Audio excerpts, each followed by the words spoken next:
ময়মনসিংহ নগরের বাঁশবাড়ি কলোনির বাসিন্দা ময়না আক্তার কলের মুখে টিস্যু ব্যাগ পেঁচিয়ে ছেঁকে নিচ্ছেন সাপ্লাই পানি। কয়েক সেকেন্ড পর ব্যাগ খুলতেই বেরিয়ে এলো ভয়াবহ চিত্র। জমে আছে কালচে কাদা, পোকামাকড় আর ছড়াচ্ছে দুর্গন্ধও।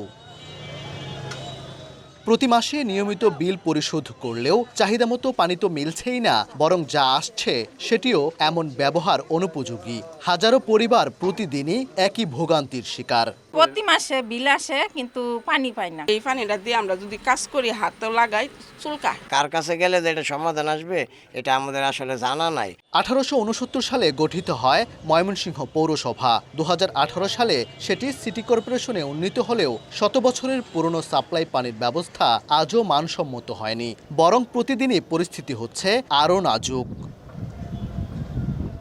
সিটি কর্পোরেশনের তথ্য মতে নগরের 33টি ওয়ার্ডের মধ্যে পানির সংযোগ আছে মাত্র 16টিতে। বর্তমানে সংযোগের সংখ্যা 7,556টি। গত অর্থ বছরে পানি বিভাগের আয় হয়েছে 1.5 কোটি টাকা আর ব্যয় হয়েছে প্রায় 3 কোটি টাকা। ভর্তুকি দিয়েই চালাতে হচ্ছে পানি বিভাগ।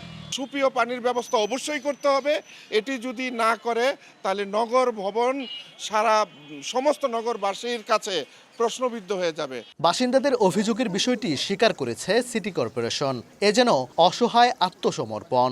লাইনগুলো অনেক পুরনো হয়ে যাওয়ার কারণে এই সমস্যাটা কিছু কিছু ক্ষেত্রে ঘটতে পারে। তবে নাগরিকদের হোল্ডিং ট্যাক্সের বিলেই দেখা গেছে পানি রেট নামে প্রতি মাসে আদায় করা হচ্ছে মোট টাকার 3%। শুধু এই খাত থেকেই গত বছর আয় হয়েছে 4,20,00,000 টাকা। ভর্তুকি দিয়ে সিটি কর্পোরেশনের পানি বিভাগ চালানো হলেও পানির মান ও প্রাপ্যতা নিশ্চিত হয়নি এখনও। কোটি কোটি টাকা খরচ করলেও এর সুফল যদি না পায় সাধারণ মানুষ, তাহলে পুরো ব্যয়ের যৌক্তিকতা নিয়ে প্রশ্ন থেকেই যায়। নগরবাসীর প্রত্যাশা, দায় এড়িয়ে না গিয়ে পানির সমস্যা সমাধানে কার্যকর পদক্ষেপ নেবে সিটি কর্পোরেশন। ওবায়দুল হক, সময় সংবাদ, ময়মনসিংহ।